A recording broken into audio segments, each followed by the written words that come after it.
నెల్లూరు జిల్లా SC corporation నిధులు గోల్మాల్పై జిల్లా కలెక్టర్ ఓ ఆనంద్ విచారణకు ఆదేశించారు. గత 5 ఏళ్లలో ఎస్సీ కార్పొరేషన్ లో అధికారుల చేతివాటంతో 2 కోట్ల రూపాయలకు గోల్మాల్ అయినట్టు గుర్తించారు.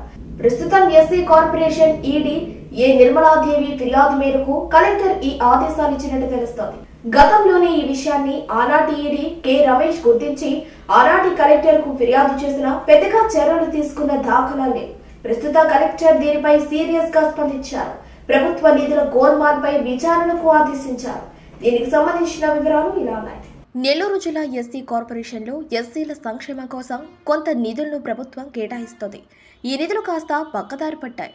సుమారు 2 కోట్ల నిధుల వరకు నిధులు పక్కదారి పట్టినట్టు గత ఎస్సీ కార్పొరేషన్ ఈడీగా పనిచేసిన కె రమేష్ గుర్తించి ఆనాటి కలెక్టర్ హరినారాయణకు సమాచారాన్ని 2023 ఆగస్టు నెలలో ఇచ్చారు. ఆనాటి కలెక్టర్ దీనిపై పెద్దగా స్పందించలేదు.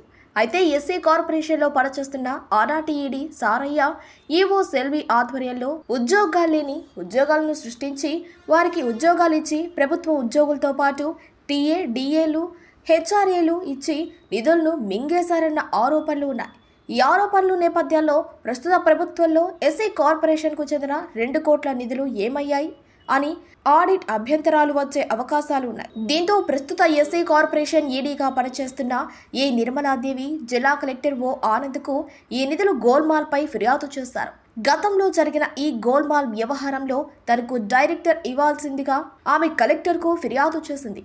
ఈ మేరకు కలెక్టర్ స్పందిస్తూ ఈ నిధుల గోల్మాల్ పై 3 మెన్ కమిటీ విచారణ జరిపించాలని ఆదేశించారు. జిల్లా కోఆపరేటివ్ అధికారి, జిల్లా ఆడిట్ అధికారి, ట్రెజరీ అధికారి విచారణ చేపట్టి నివేదిక ఇవ్వాలని జిల్లా కలెక్టర్ ఆదేశాలిచ్చారు.